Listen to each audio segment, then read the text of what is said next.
วันนี้ก็เป็นวันที่10ปีพุทธศาสนา2568ข้าวพรรษาปีกาบสีปีได้สุราศักราช1386เดิน12ขึ้น8ค่ำปีขีดวันที่10เดิน10ปี2024อันนี้ก็เป็นพยายามเวลา1 โมงต่อถึง3 โมงหากปฏิบัติกลางวันในเวลาพยายาม2 ชั่วโมงในปางสร้างตึกกรรม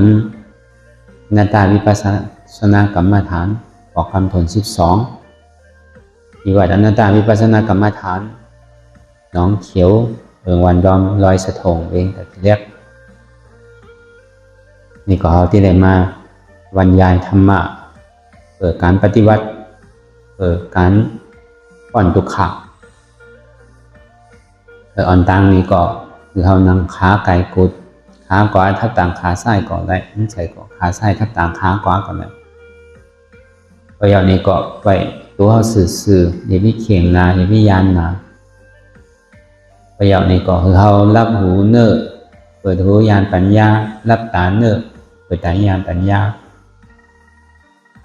พิจารณาเจนจาตัวที่ใจอันไหนที่มันเกิดขึ้นเป็นมานั่นนี่ก็คือเขามาวางแอบตัดที่อันใจหูวางให้เป็นอนัตตาของปล่อยวางอันเขาวนมันเป็นของนักอันเขาวางมันเป็นของเว้าอันมันหนีจากอันมันหยามันเกามันเผามันเหมือนไพลากะ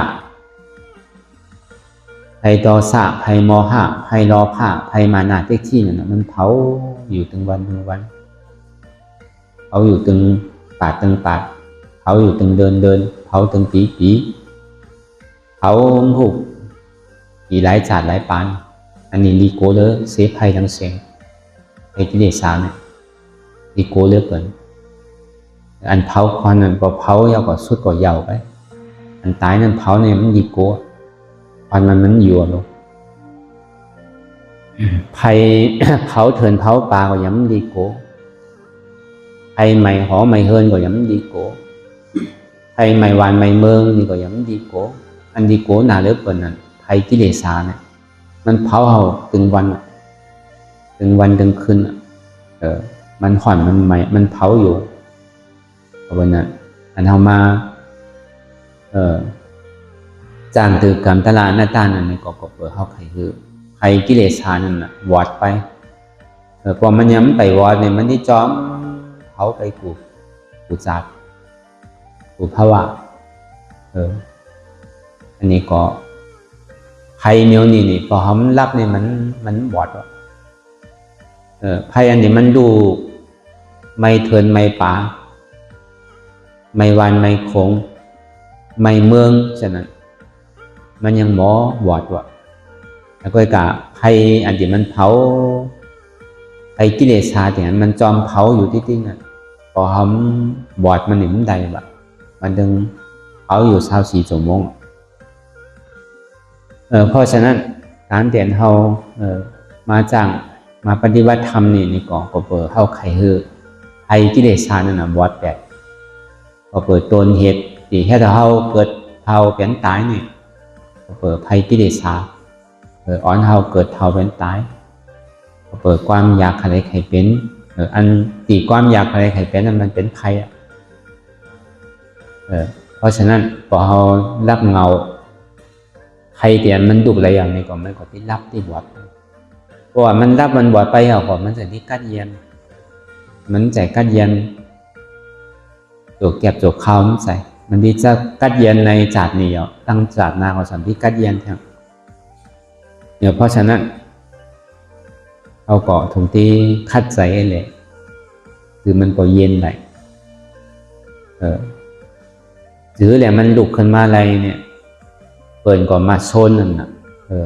มันใจก่อเลี้ยวนั่นน่ะเอาเปิดมาโซนเอาเข้ามาโซนนั่นน่ะเอาเฮามาโซนก้าวกว่าสำโซนทางนั้นน่ะไพ ภัยมันบอดเหมือนไอ้ที่บอกพอมันหาที่ลูกมาเนี่ยสัมมาไปห้องเปิดมาซนนะมาสูงเหมือนมันลุกแทงพอหาที่บอดมาเนี่ยไปห้องเข้ามาซนเหมือนมันลุกทางพอหาที่รับมาเนี่ยสัมห้องเข้ามาซนเหมือนมันลุกแทงกรรมนี่พอหาที่บอดที่รับมาทางยาวเนี่ยสัมเก้านี่ก็สัมซนทางเป็นสิ่งนั้นไอ้เดี๋ยวมันดูถึงวันเนี่ยก็เปิดก็เปิดเข้าก็เปิดเข้าก็เปิดเข้า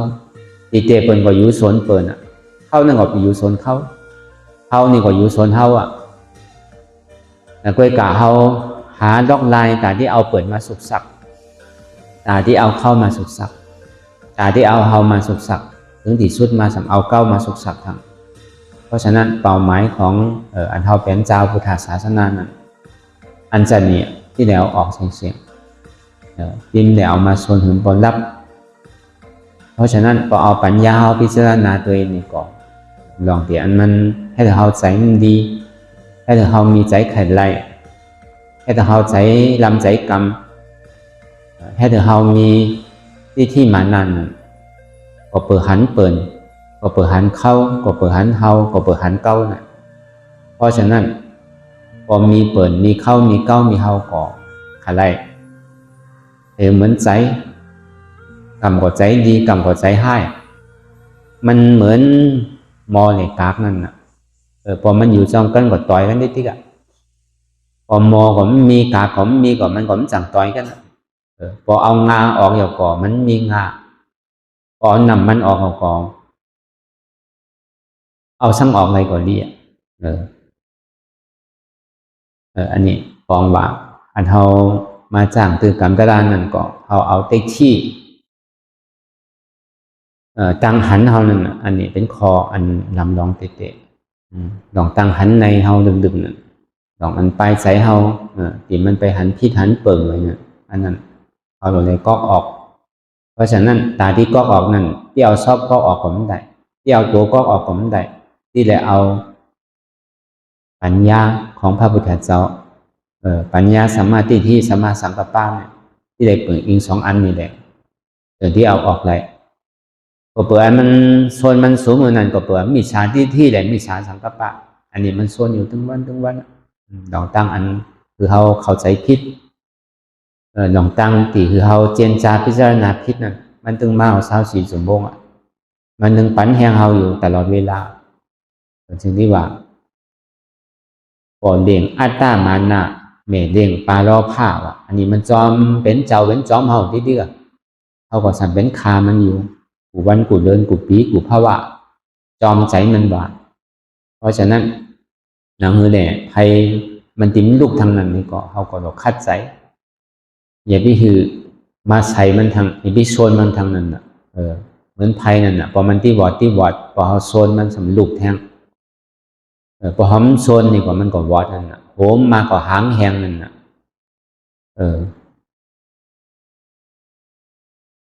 นั่นน่ะพอเขาตึ๊ดเขาตับพอเขาลงไปตับจริงที่อันนำภูมันกำเรียวมันจะว่าโลคางน้องน้องนี่พอมันเป็นอุเป็นดุงเป็นสั่งไว้มันผังดีมีเยอะมียาแต่ที่แค่ถือน้องนั่นดีดูดีตัวนั่นมันเป็นศีลพอเขามีศีลนี่เขาเพียวเยอะยายึกยักเพียวที่อันจ่าอันหวยอันหามเดี๋ยวมันติดจับมาที่อยู่ในสั่งตีน้องนั่นในสั่งพอตัวไปนี่ก่อนน้องนี่ก็ดีดูดีตัวกับมันไปยาวที่เดชาเนี่ยแค่อยู่สินันเสตาเนี่ยพอเขาลืมโตมาเนี่ยพอมันมาตอกเนี่ยก็สั่งเป็นเยอะเป็นยาทางสั่งที่ใดเอาออกแทงตอนนี้สั่งค้างน้องแหง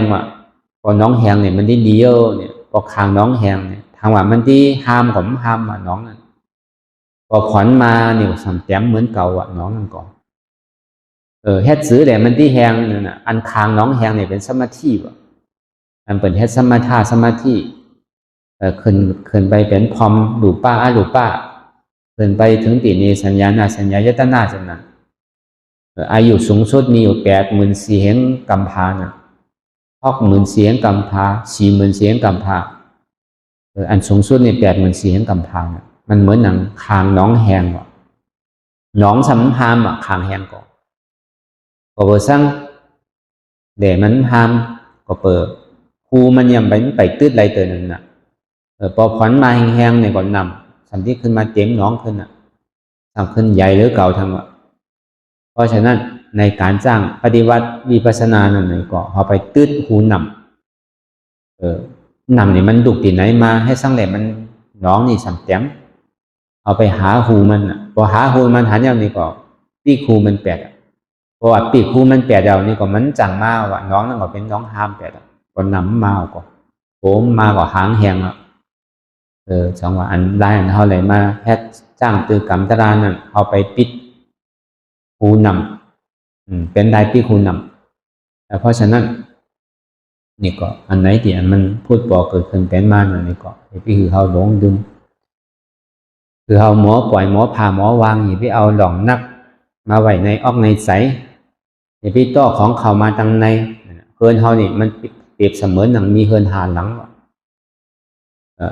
เฮินหลังเฮินลูกเฮินวิญญาณเฮินเวทนาเฮินสัญญาเฮินสังขารว่ะมันเหมือนเขามีลูกคาก่อว่ะขันธ์ท่าดังหาเนี่ยเขามีลูกคาก่อว่ะอันนี้เมื่อเขารู้มันเนี่ยเขาไปอยู่จำลูกก่อทนหนึ่งอันนี้อยู่ไปอยู่มาอยู่เปล่าอ่ะสำใจติดลูกทนสองขายไ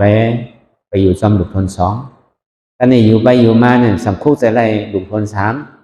สำขายไปทนสามอ่ะอันนี้อยู่ไปอยู่มาเนี่ยคุกใจไรลูกทนสามสำขายไปลูกทนสี่คุกใจไรถูกทนสี่เอาก่อนตอนนี้อยู่จอมดุกทนสี่หึงไปหึงมาเนี่ยสำคุกใจไรดุกทนหาสำขายไปทนหาวะตอนนี้อยู่จอมดุกทนหาให้ไปให้มาสำคุกใจไรดุกทนหนึ่งวะเป็นสิ่งนี้ไปที่เจือในขันธ์ท่าดังหาวนะกำไปอยู่ไว้กำไปวิญญาณเนี่ยกำไปเวทนายกำไปสัญญากำไปสังขารายปันไปปันมาที่เจือจังหวะหอมป้อนมันใดที่ปอกมันในขันธ์หาขันธ์คำนี้ลายอันตาที่ป้อนมันไรนั่นสัมเปียนฮือเนี่ยเหมือนหัวลูเงาปึงมันเตะนี่ก็เหมือนเฮาย้ำไปมีเฮินเนี่ยก็เฮาก็เตะเฮินสามเฮินพอมีเฮินมายาว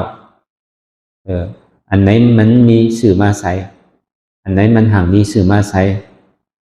พาเสือโคโหมโคนอนดอกแก้วบหวานจานจีนจะเนี่ยอันมีกามีขันจะเนี่ยสื่อเขาอันนี้พอสื่อเขามายาวนี่มันมีขันเอาหลวงเฮินหลังนั่นสำที่แล้วเอากากซอแทบมันเอาเสรีกล่องมันกากซอของมันไว้ใจไรเป็นสมอลักเขาโจนหนังเก่าแต่ที่เอากล่องวงจรอันเป็นพึกกาพึกปานเหมือนเลี้ยวเนี่ยเอามาติดใส่นั่นคือเรียกเป็นทิ้มจังหลักมันเหมือนที่นั้นว่าของอันมีขันอันอยู่ในเฮินนั่นเนี่ยพอเขามาอยู่เหมือนไหนก็ใจติดเหมือนนั้นว่ะ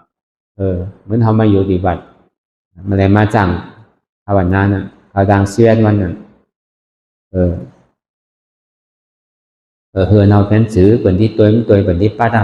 เป็นซื้อผ่องเหมือนเขายังตึกไม่ใจไว้อยู่นั่นน่ะพอเขาเนี่ยไปถึงก็เขาพอโลปั้นโลเคียวโลไข่โลช่างนั่นน่ะมันเหมือนสิ่งนั้นว่ะกำหนดลายอันเขาเลยมาเอาออกการปล่อยวางมันวันน่ะของเตียนมันมีมีขันเตียนเขาสื่อมาเข้ามาน่ะเอาออกเสียงอันไหนมีขันก็ต่อออกตังมีขันก็ต่อออกโคมีขันก็ต่อแปดอันไหนที่มัน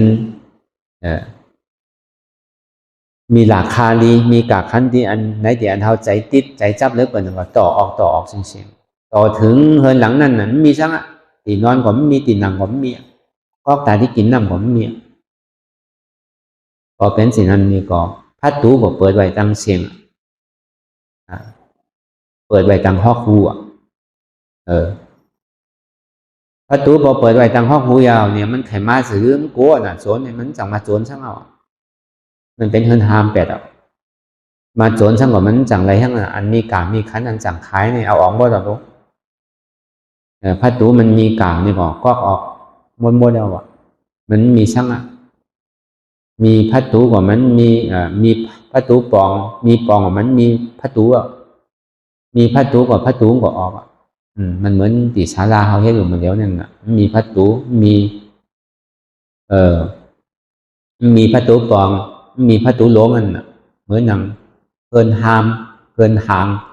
เหมือนหนังวัดหางวัดหามสินะพอเป็นสิ่งนั้นมาเนี่ยเป็นไข่เข้ามาทางไหนก็เข้าไรเพื่อการมันไข่เข้ามาซื้อกับมันจังหลักเอาสั่งไปที่ที่เขาเอาปออกหมดสิ่งๆมันน่ะถึงนี่กำนึงสุดมานี่แต่ก็เขาว่าเฮินหางเฮินห้ามมันว่านั้นให้ผมพัดอยู่หรอกผีสัมภาษณ์น่ะเป็นว่าบอกคนไปอยู่ผีหยอกมันน่ะตุผ่าไปอยู่ผมมีศีลมีธรรมกว่าทำหยอกมันก็น่ะมันเป็นอะไรวะเฮินห้ามนี่เป็นโก้หรือเป็นอะไรวะวัดห้ามวะเฮินห้ามมาจังน่ะเป็นพัดอยู่เขาว่าการไหววางใสนั่นก็คือเหมือนสินะมันใจว่าคือไปเฮ็ดเหมือนนางบ่ามามันใจนะเอาว่าอันมันอยู่ในมหาไสอันที่เฮาวนไว้ในมหาไสเฮาเตียนเฮาติดจับกับไว้มันนั่นคือเอาออกเหมือนสินั้นบ่ถึงที่สุดท้ายกำเนิดสุดมานี่ก็เฮินหลังนั่นก็บ่ทำลายว่ะตัวยาแปดว่ะเมียกันนี่เฮินก็เมียพอยาแปดอะไรเฮินอันนั้นก็มันจังไปติดที่ไหนอยู่ที่ไหนเศร้าที่ไหนมีปีมีน้องมีช่างเอาอะอยู่ที่ไหนก่อนไรพอมันมีเนี่ยมันยังใจที่เฮินมันอยู่หรอกพอเหมือนในมันทำลายมันยาแปดเฮินหลังมันน่ะในเฮินหาหลังนั่นพอมันยาแปดกว่ามันยาวจังหวะลายอันเท่าไหร่มาเฮ็ดการมีปัสนาเนี่ยมันเป็นลายแต่ที่รับขันท่าดังหาพอมันมีขันยาวกว่ายาวลายแต่ที่รับมันเกาะที่ได้เอาอัตตาที่สิกิสานั่นหลองตันเขามีหลองตังหยุ่มพิษพิจารณาพิษว่ามันเป็นของเขาอุปเปิงไรนั่นเอาอันนี้ออกก็ยาวมันใจของเขาผมอุปเปิงมันได้เพราะว่ามันใจของเขานี่ก็เขาผมติดมันอ่ะเพราะว่ามันจังไปสั่งมันใดนี่ก็เขาผมไปเสียเวลาตาที่ไปสั่งมันเอาโหลดสอนตัวสอนใจกะเขาโดดไปสั่งอันดีมันแผนไปไรนั่นพอเป็นสิ่งนั้นก่อมันก่อที่เบามาหนึ่งน่ะอันมันนักก่อที่เบาหนึ่งน่ะอันมันแข็งกว่ามันที่โอนนั่นน่ะอันมันแผนอยู่กับมันที่ลู่ไปนั่นน่ะพอเขาหมอปล่อยหมอพาหมอวางนั่นแต่จังหวะลายมีปัสนาเนี่ยมันเป็นลายแต่ที่เอาตังหันเขาออกตังหันพิษเนี่ยตังพิจารณาพิษเท่านั้นก็ออกเพราะว่าตังหันเขาหมานเหมียนตังพิจารณาเขาหมานเหมียนไม่เอาในกองมันจะที่ไปที่อันหมานเหมียนไปรอหาอันเตะหันอันเตะไรอันเตะอย่าก็เป็นอันเตะหันอันจอบไรอันจอบเป็นอันจอบพอหาอันพิษหันอันพิษก็ไรอันพิษอยู่ที่อันนี้เขามาหาอันที่มันมีช่างนั้นอันที่มันใจที่ใจจับใจแปลนช่างนั้นเอามาหาน่ะหาอนัตตานี่ปองว่ามันมีช่างมันมาที่ไหนมันมายาเขาที่ไหนมาที่โตก็มันมีโตมาที่ใสก็มันมีใสมาที่แจ๊บนั่นก็มันมีแจ๊บไปวนหลองเปิ่นก็มันมีเปิ่นไปเจนจาหลองเข้าก็มันมีเข้ามาเจนจาหลองเฮาก็มันมีเฮามาเจนจาหลองเก้าก็มันมีเก้าพอเป็นสิ่งนี้เนี่ยมันอิสระเหมือนหนังนอกขมิ้นที่มันทิศทางมันพอมันได้ออกไปก็มันไม่ใจตั้งหลังมันก็ไปที่มันอิสระมันใจว่าไปนายก็สำลืมหลังใจเฮานี่อย่างที่มันเป็นสิ่งนั้นไปดังนาก็ไปติ๊กอย่างที่ใจติดตั้งหลังเขามีก็เป็นได้อยู่เขาอยู่นี่ก็เป็นอยู่ไรอยู่เขาทำทางว่าพอมีเฮานี่เป็นอยู่ไรเป็นได้น่ะเขามีเตะก็เป็นคนอยู่ไรอยู่มันเป็นสิ่งนั้นก็เขาว่าเขาอยู่เตะก็ที่อยู่ไรหมดก็ป้อนปากปีก็ที่ตายป้อน60 70 80 ปีก็ที่ตายมีไพ่ที่อยู่ในไรไปต่อโจที่อยู่พอถึงโดกพอแตกก็มันเป็นได้พอถึงอายุอาศักมันสุดมานี่ก็หัวมันที่ตายแกตั้งนาแต่มันมีหลองตั้งตายไงเดี๋ยวเสียตายนี่มันเวียนไหมแต่พอเขาหูหลองตั้งสัจจะความเตะเนี่ยมันเป็นอยู่เสียนั่นเดียวก็เขาก็หลงไหลไปจำมันเขาก็พูดตื่นมามันรับมามันหลงไหลวันนี้เขาหลงไหลตรงเขาตื่นเขาตึกวอดนั่นน่ะ เขาต้องรับสิ่งตึกรับเสียงตึกวัดนั่นอันนี้เขาสามารถตื่นนั่นนั่นเขาปฏิตื่นโตตื่นใจนั่งเหือได้เขาปฏิรับไหลนอนไหลนั่นนี่ก็เขาก็ที่ได้มาเฮ็ดในการที่อันเห็นหูในการที่มันเป็นสัจธรรมในอริยสัจธรรมสี่ประการนั้นทุกขสัจจะนั่นนะการเกิดเท่าเป็นตายเป็นทุกขสัจจะสมุทัยสัจจะก็เปิดโลภะโทสะโมหะมานะทิฏฐิอัตตาโลภะมานะอ่อนโหความอยากอะไรใครเป็นมีเหมือนอิ่มอันนี้เป็นเหตุของทุกขะทำที่ได้แค่ถือเอาออกเอามากาสัจจะมากาสัจจะนั่นเป็นเหตุสุขะเหตุสุขะมีหัวก็มีขาก็มีมือก็มีตัวก็มีใจก็มีเจ็บก็ใจเป็นพี่เปิดเป็นพี่เก้าไว้อนัตตา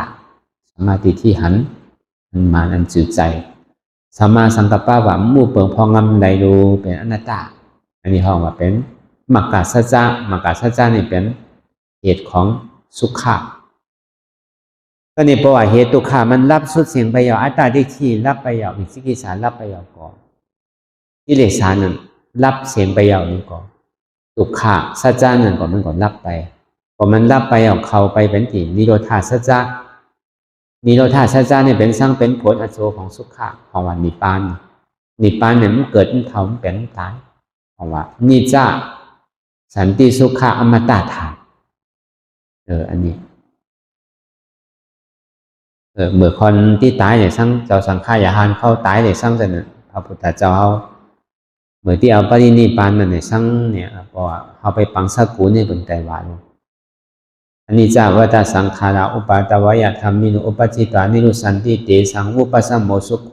ทุกขาวัฏสังขาราอุปาตวายธรรมิโนอุปจิตานิรุสันติเตสังอุปสัมโมสุโขอนัตตาอาสาแล้วก็อนัตตาวัฏสังขาราอุปาตวายธรรมิโนอุปจิตานิโรสันติเตสังอุปสัมโมสุโขปฏิวัติเนี่ยปังสกุลานี่มันปังสกุลาตาคอนเปลี่ยนคอนตายเนี่ยมันตายไปอย่างมันพูดเอาหลองคอนตายเนี่ยมาบอกปันคอนอันดิบคอนตายนั่นพอเขาไปส่องปาจะอันเป็นได้ดูได้ตายมาเนี่ยเป็นที่ปางสังขารมาถอนผาปังสกุลาเป็นมีเนาะเมื่อเขาดูที่ปังมันก็อนิจจาวัฏสังขาราอุปาตวายธรรมิโนอุปจิตานิโรสันติเตสังอุปสัมโมสุโขวะ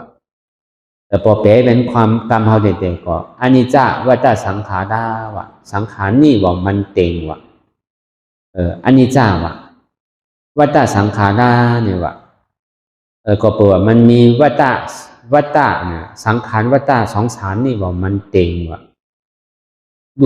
ดูความเบี่ยงไปมาว่าใครเป็นสังกตเป็นนั่นน่ะสังขารนี่ว่ามันเต็งดูความเบี่ยงไปมาว่าใครเป็นสังกตเป็นใครตายก็ตายใครเกิดก็เกิดมีเมื่อยาวเมื่อสุดเมื่อเสียงให้บอกว่าอนิจจาวัฏสังขาราว่าอุปาตวายธรรมมิโนว่าอุปาตวายเนี่ยก็เปิดมีใจอุปาทานใจติดใจจับใจแปลนย้อนเปิดว่ามันมีใจติดใจจับใจแปลนใจติดเฮอหน้าใจติดบาปห้าใจติดบุญห้าอุปาทานนั้นวันนั้นใจติดบาปก็เป็นอุปาทานใจติดบุญก็เป็นอุปาทานใจติดเฮินก็เป็นอุปาทานใจติดไหติดสนติดนาใจติดหลุกติดลังใจติดโผติดเมใจติดวานติดคงใจติดหอยติดลอยอันนี้ก็เป็นอุปาทานเชิงๆว่ะ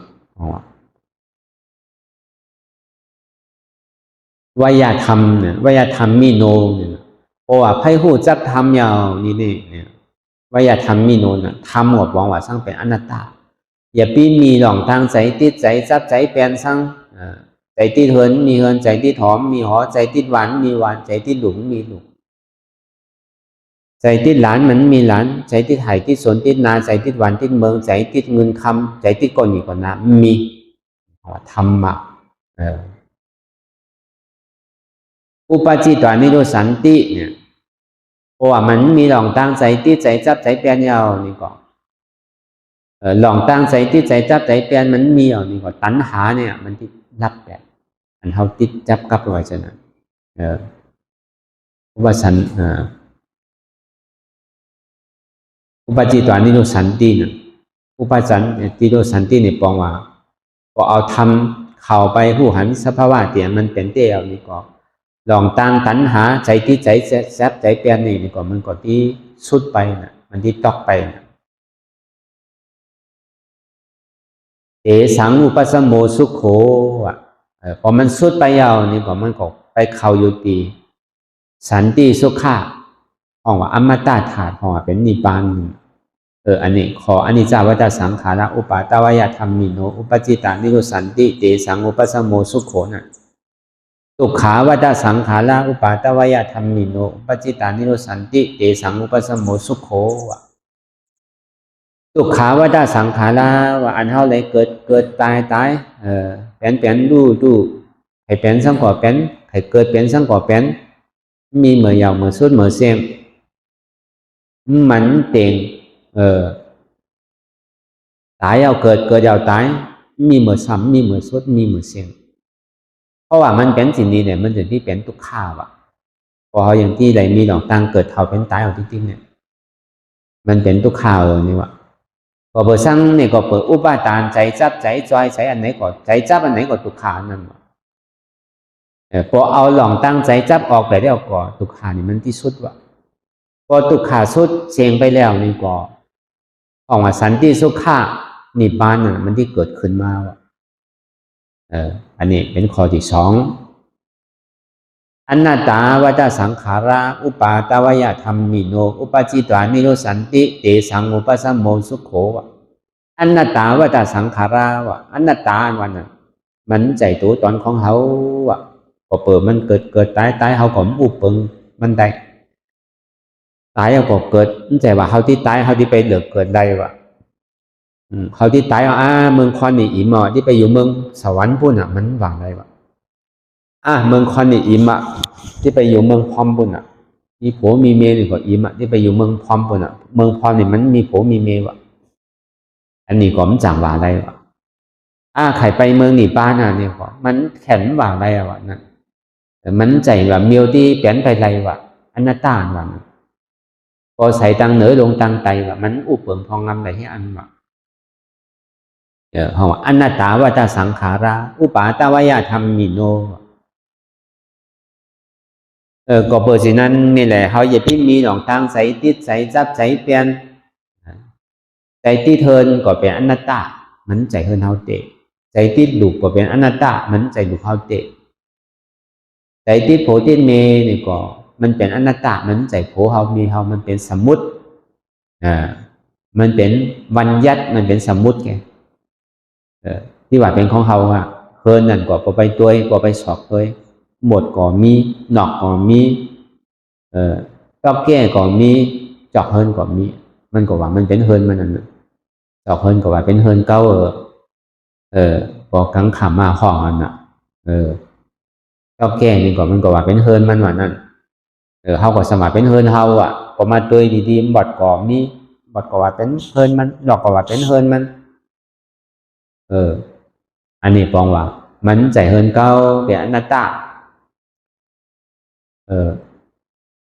ผู้ใจไหลนาก็มันใจนาเก้าเป็นอนัตตาผู้ใจไหลเมืองก็มันใจเมืองเก้าเป็นอนัตตาผู้ใจไหลเงินคำนี่ก็มันใจเงินคำเก้าเป็นอนัตตาว่าอนัตตาวัฏสังขาระอุปาตวยธรรมิโนอย่าพี่มีใจอุปาทานใจจับใจจอยใจแปลนอันไหนวะอันทำมาพึ่งเหมือนเดียวนั่นน่ะพอหนังมาเนี่ยอย่าพี่มีใจติดไห่ติดสนติดนาอย่าพี่มีใจติดหนอติดเทินอย่าพี่มีใจติดหลุมติดล่างอย่าพี่มีใจติดอกจากโคของเงินคำซ้ำมีซ้ำที่เจอที่อันเดี๋ยวเสียมันเป็นอนัตตาเลยอันนั้นปองว่าเขาใจติดซ้ำวันนั้นพอเป็นอนัตตาวัฏสังขาระนั่นอุปาตวยธรรมมิโนพอเอาหลองตั้งใจติดใจจับใจเปลี่ยนออกยาวนี่ก่อนเขาทำมิโนอุปจิตวานิโรสันติพอมันออกสุดเสียงเก่งไปยาวหลองอัตตาได้ที่วิจิกิจฉาตัณหากิเลสออกหมดยาวนี่ก่อนอุปจิตวานิโรสันติเตสังอุปสมโมสุขโขพอออกเลยเสียงออกก่อเข้าไปที่เป็นสันติสุขะอมตะธาตุ ของวันนิพพานอันนี้เพราะว่าเขามีคนดีดูดีตายไปเป็นลูกเป็นหลานเป็นปี่เป็นน้องเป็นคนเฒ่าคนแก่เป็นใจกอดโอ้ยเสียวเขาสิเนี่ยเป็นที่ฮอลงพอเป็นที่เผาเนี่ยเมื่อกูบอกแต่เมืองเขาแต่มันบ่มีก็คือเหมือนเดี๋ยวก็มีมาเมืองไทยเนี่ยมันก็มีมาหึงนั่นเนาะเพราะว่าเป็นที่เผานี่ก็เป็นเอาผ้าปังสักุระไปวางตีกองพอไปวางตีกองเป็นที่จักนั่นน่ะปางสังฆามาหลายตอนบอกประมาณ8 ตอนนี่ก็เอาไปวาง8 ตีพอวาง8 ตีก่อนมีมันตระมีมอนผ่าสังฆาไปพอผ่าสังฆาไปยาวนี่ก็สัมไปปังสกุลนั่นอันนี้จาวจาสังขาราอุปาตวายธรรมมิโนอุปจิตวานิโรสันติเตสังอุปสัมโมสุโขตุขาวจาสังขาราอุปาตวายธรรมมิโนอุปจิตวานิโรสันติเตสังอุปสัมโมสุโขอนัตตาวจาสังขาราอุปาตวายธรรมมิโนอุปจิตวานิโรสันติเตสังอุปสัมโมสุโขอันเป็นห่อสินั่นน่ะเป็นห่อปานนั้นคอนเฮาอันตึกแปลนอยู่พอเขาปองมันเนี่ยมันได้ดีขึ้นหัวตีแต่มันหลงมีคำแปลมันจะได้พูดอธิเปมันเพราะว่าปาลีนั่นน่ะเปิ่นปอสุคูนั่นน่ะพอมันมีคำแปลมันจอมแต่ก่อมันนั่งบอกนี้ตะลาไว้นั่งเก่าว่าควันเฮาเนี่ยมันบาดแหลกบาดนุ่มบาดเท้าบาดสูงบาดต่ำบาดควันมีควันผานบาดเป็นเจ้าเป็นขุนบาดเป็นสังฆาบาดเป็นครูวาที่สร้างก็ยาวมันเตียงให้อันมันกึมเสียมันเตียงเพราะว่ามันเตียงในส่วนที่เป็นทุกข์เพราะว่าเป็นทุกข์มันกู้เปิงจี้สังมันใดเนี่ยส่วนที่ห้องมันเป็นอนัตตาความอยากอะไรใครเป็นนั่นคือเอาออกเนี่ยพอเอาออกเปหลองตั้งอุปทานใจจับใจจอยใจติดอันนี้อันนาวออกแบบได้อย่างนี้ก่อนมันที่หอดถึงไปที่เป็นสุขาติเตเพราะว่ามันเราออกอะไรนี่ก็ใจติดสร้างก่อไปเป็นนั่นมันจะว่าใจติดคอนไปเป็นคอนใจใจติดลูกติดร้านเฮาเนี่ยเลยเฮาว่าดูเขาไปมีโผเดี๋ยวรู้ร้านเขาไปมีโผเดี๋ยวน่ะย้ำไปเตนาเฮินเดี๋ยวรู้เขาสมบัติบอกเขาตายไปก็ที่มาเกิดติดลูกร้านเก้าแก่เนี่ยมันเป็นไปวะตอนนี้เขาสำเลี้ยงหมาเลี้ยงแมวไว้ไปร้านเขาต้องหมาต้องแมวไว้ใจติดนานี่ก็นาก็ไปเหย่าเตอรู้ไปเหย่าเตอเนี่ยทำไปเป็นหอยเป็นปลาเป็นนอกยางอยู่จอมนามันดีกว่าบอกก็คือละอันใจติดอันวันผมบอกไว้วางใส่ก่อนมันจะว่าที่ไปตังดีตรงเพราะฉะนั้นปอมัน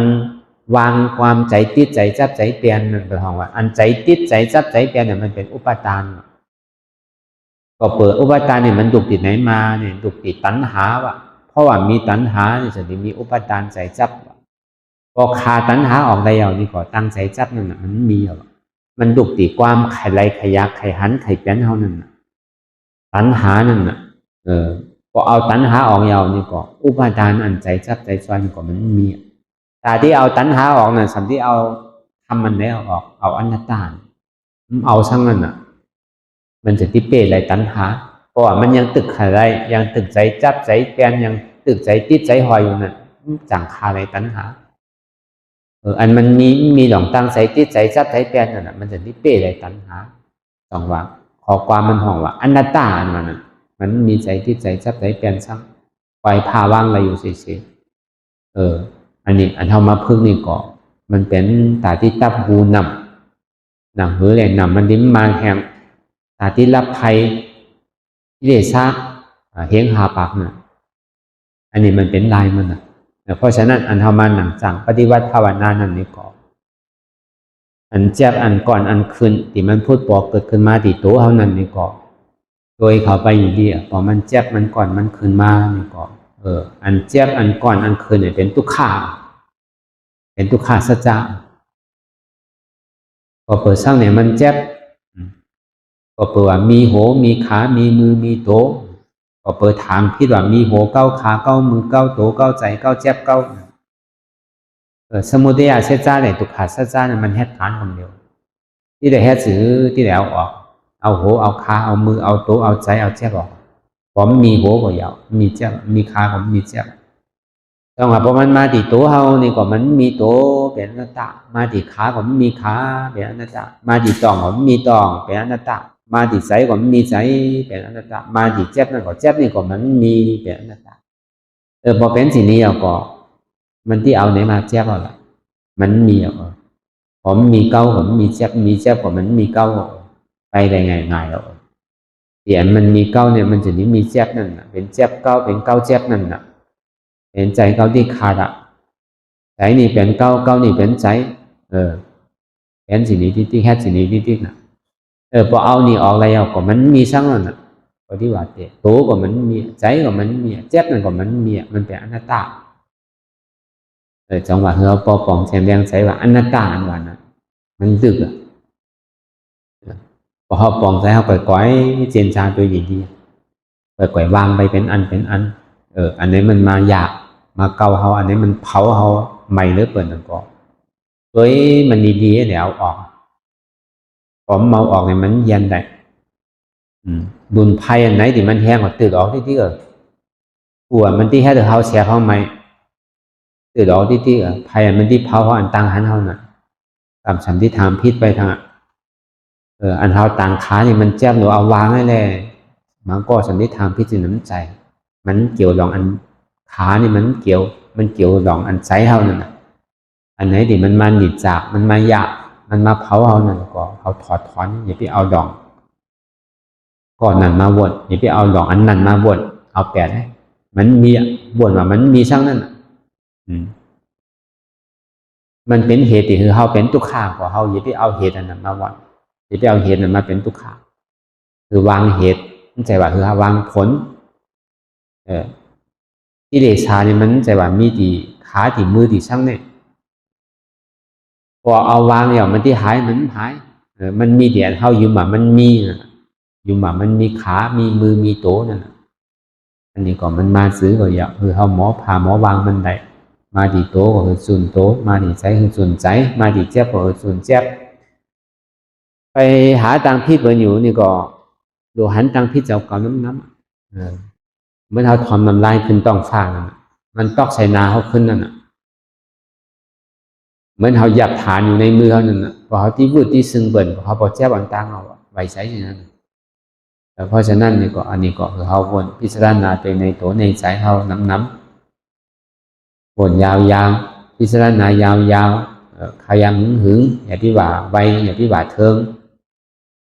อันหันเนี่ยสร้างอันพิจารณาเนี่ยสร้างเนี่ยคือมันเพียงกันพิจารณาต่อถึงเจ็บมันพอสุดพิจารณาต่อถึงทุกขันพอสุด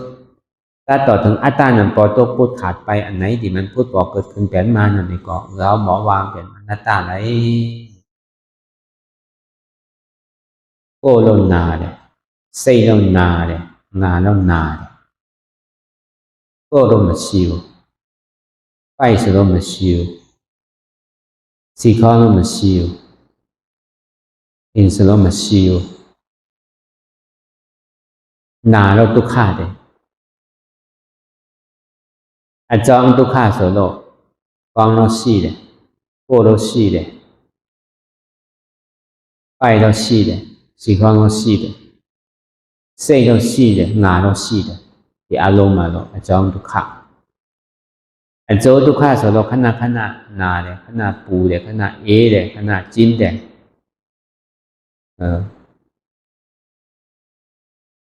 ที่อาโจทุกขาอาจองเราอาโจเนาะอาจองมาสี่ส่วนเราอาโจเราเปรี้ยวได้บิกิเลสส่วนเราอาจองนาโสจินโสปูโสโลกิเลสามโหกิเลสส่วนเราโกเราสี่เลยนาเราสี่เลยโกเราสี่เลยเซเราสี่เลยนาเราสี่เลยก็กิเลสามมิจฉาทิฏฐิมิจฉาสังกัปปะสัมมาทิฏฐิสัมมาสังกัปปะဆိုတော့မကဆက်ကြကိုယ်လို့မရှိကောင်းလို့မရှိကောင်းလို့နာကောင်းလို့မရှိကိုယ်လို့နာကိုယ်လို့မရှိပိုက်လို့နာပိုက်လို့မရှိဘူးစီကောင်းလို့နာတယ်စီကောင်းမရှိဘူးစိတ်လို့ခံစားတယ်စိတ်လို့နာတယ်စိတ်လို့ကျင်းတယ်စိတ်ဆိုလို့မရှိဘူး天所落、拿所落、布所落，都卡些杂。牙都是牙嘛好，牙都嘛是，耳都嘛是，舌都嘛是，牙所落嘛是，拿所落嘛是，อนัตตาเนาะปาลาลาโสโลสมาธิที่ทุกขเสจาติสมาสังกัปปะทุกขเสจาโสโลงามโหบุอนัตตาโยกวิญญาณเวทนางามโหบุโยกโสโลขณะขณะพิพิเปเปစိတ်တိဆိုတော့မနောဝိညာဉ်မနောဝိညာဉ်တိဆိုတော့စိတ်တော့မရှိမနောဝိညာဉ်တိဆိုတော့ဒုက္ခတော့ရှိတယ်ငါမဟုတ်ဘူးအနတ္တရူပခန္ဓာအနတ္တวิญญาณขันธอนัตตาเวทนาขันธอนัตตาสัญญาขันธอนัตตาสังขารขันธอนัตตาสัพเพสังขารอนิจจาสัพเพสังขารทุกขังสัพเพธัมมาอนัตตาปาลาลาဆိုတော့မိစ္ဆာဒိဋ္ဌိဆိုတော့စိတ်ကောင်းတော့နာတယ်စိတ်ကောင်းတော့နာတယ်စိတ်ကောင်းတော့ရှိတယ်စိတ်ကောင်းတော့နာတယ်မိစ္ဆာสังกัปปะဆိုတော့လဲတယ်ခဏခဏတော့လဲဆိုတော့မဆာဘူးလဲဆိုတော့နာတယ်ခဏခဏလဲဆိုတော့မပြောင်းဘူးမလဲဆိုတော့ကောင်းတယ်ပါလာလာဆိုတော့ခဏခဏတော့ဖိဖိပက်ပက်ခဏခဏဖိဖိပက်ပက်ပဲဒီခေါင်းတော့မရှိဘူးနော်အနတ္တဒီခေါင်းတော့မရှိဘူးအနတ္တပိုင်တော့မရှိဘူးအနတ္တကိုယ်တော့မရှိဘူးအနတ္တစိတ်တော့မရှိဘူးအနတ္တ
Thank you.